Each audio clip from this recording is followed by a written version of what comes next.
to everyone that's tuning in for the Meet the Teachers. I'm really excited to have Liezl here today, and I'm really looking forward to our chat. You've sent in loads of amazing questions for Liezl, so I'm hoping that we'll have time to get through all of those because they're excellent questions. Without further ado, I'm going to get started with Ruth's question. And Ruth has said, I'd like to ask Liezl what her favourite books are, both fiction and non-fiction, or her favourite authors. Good. Hi, everyone. So nice to be here today. All right. So starting on Ruth's question, I had to go think about this one a bit because I'll be honest, I haven't had the most time for reading this last year. But one book that I've managed was Abraham Verghese, which we also did in the book club, and I think was a favorite for everyone, the Covenant of Water. And I really loved it because it very much falls in my favorite kind of novel. So I don't think I have a favorite author as such, but I love historic novels, especially if they touch places like India or the East. So yeah, like the Covenant of Water was right there in all the things that I love because the thing about historical novels is I feel like I learn so much as well about the world, and you learn about the world in a different way than if we were to travel there today. And so, yeah, that's my favorite kind of book, I would say. And then in terms of nonfiction, I'll be honest, I'm quite an avid Wikipedia reader. Like I can sit and hop through Wikipedia for hours from one topic to the next and just like learn a bunch of random stuff. So yeah, that's probably my favorite reading. That's a great way to learn. And I imagine that you end up just learning about all kinds of things you never expected you'd be learning about. Yeah, I'd be a really great person to have in a pub quiz if I had a good memory for all of it. But I do know a bunch of random facts that come out at strange times. So maybe we should have a frog project pub quiz one day. That sounds good. I can definitely set the quiz. So. Fantastic. Okay. I'm looking forward to that already. I think that because you kind of touched upon your experiences in India a little bit there, I'd like to ask you Joy's question next. Joy has said that she would like to hear some stories of your experiences in India. She's wondering how those impacted you, what kind of stood out for you the most on your travels. Yeah. So I think maybe the most interesting story is how I went to India for the first time. I've been several times, but the first time I went on a one-way ticket with a 6-month visa and no plan of what comes after. And the thing that essentially inspired this trip was at that point I was working in an office in social and marketing research, not really feeling like that was my direction in life. And then I kind of got the diagnosis that I might have breast cancer, which thankfully it wasn't. It was a benign growth that I had. But that really sent me on a big, like, what am I doing with my life at 27? And one of the things that I'd always wanted to do was go to India and do a yoga teacher training, but I'd been a little bit too scared. It was very intimidating. So that whole experience, I quit my job, I sold my car, and off I went with a backpack and a little bit of money. And I did my first yoga teacher training there at an ashram close to Nasik, which was an amazing experience. And then after that, I just traveled through India and like so many stories to tell. But I think the one that always still stands out for me is sitting on a train platform in Mumbai and feeling miserable because my train had been like late for hours and it's past midnight and nobody knows when the train is coming. And I guess on some deeper level, I was still processing a lot of things in my life that I didn't necessarily feel happy with. And there were these people essentially living next to the train tracks. They live under the platforms. Like Mumbai has quite a large homeless population. And they were coming home from their day around the city where they gather bottles and all kinds of things, which they then go put in for deposit the next day to get some money. And that's how they essentially kind of make their living. And I watched these three people come home, and I was feeling so lonely at that time in India as well. And these three people come home under the train tracks, and they like kick back and have a cigarette, and they're making jokes and they're laughing and they're having just the grandest time in all this simplicity and what, from the outside we would look at and call squalor, but they were so happy. And it was interesting that at that point I almost experienced some envy. Like I was envious of them for something that they had, like in a non-tangible way. And it really like touched me in a deep way that what you need in life is not things. And it set me on a journey to kind of explore deeper things and cultivating that rather as a way of enriching my life. So yeah, I think that's definitely the memory that always stands out from India the most. That was that felt very poignant. Yeah, I could really feel the feeling that you had as you were describing it, and it certainly sounds like it had a big impact on you. It kind of leads on nicely to Beth's question, actually, what you just said there. Beth wonders where you did your teacher training,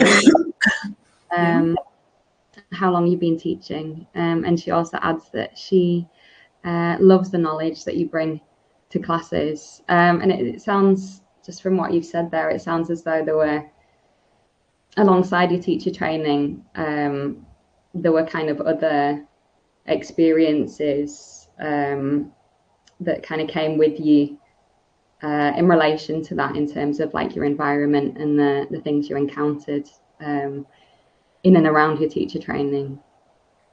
Yeah, definitely. Like, firstly, thanks, Beth. I'm glad the class has come across like that. Yeah, like I said, I did my first teacher training there, and I've done several others since. I've done probably the one I feel like benefited me the most was a diploma in yoga therapy, but also I did a diploma in advanced practice, which was focused on philosophy and pranayama, so exploring the breath on a much deeper level. And then I've done another 200-hour, which was focused on vinyasa. And then I did a 300-hour, which focused on yin and restorative yoga and other things.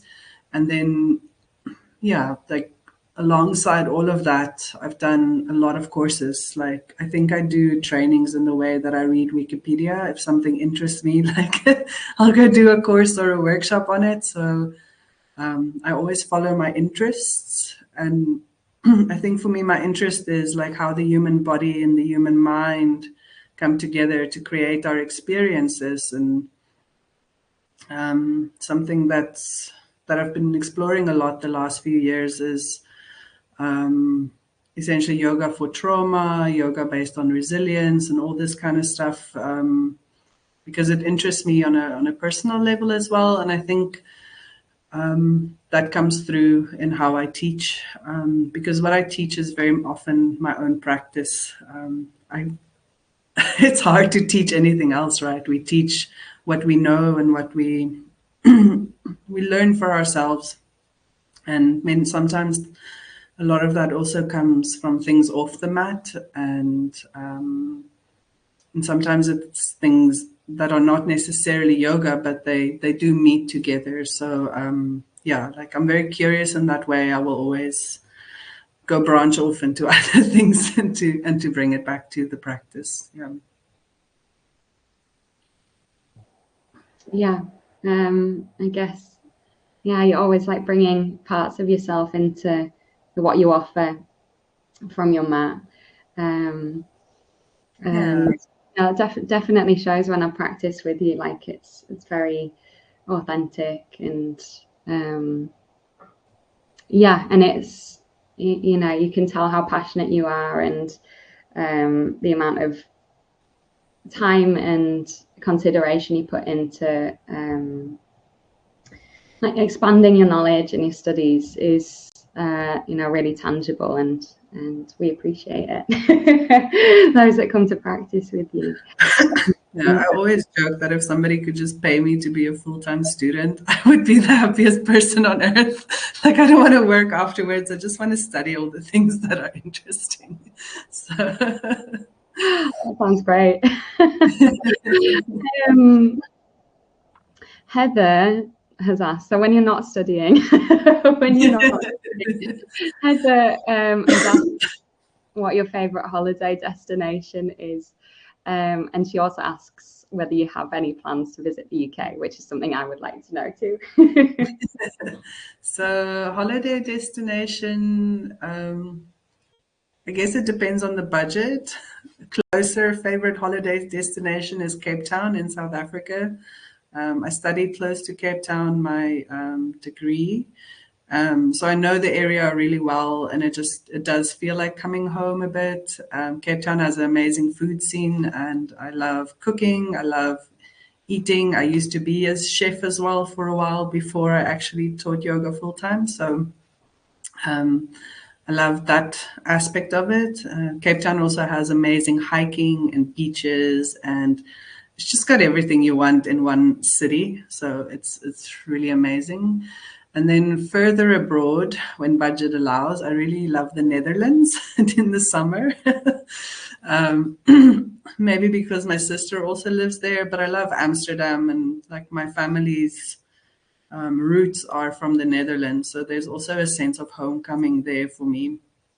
And yeah, I used to travel a lot towards the east. I worked in Vietnam for a long time, so Ho Chi Minh City also still has a soft spot in my heart. I'm very sentimental. I keep going back to places that I've been. I don't always have the energy for something new, so I tend to revisit the places that I really love.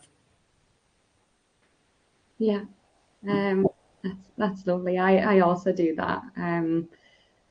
Yeah, there's something kind of very nourishing about coming back to a space you've had a really Yeah. special time in.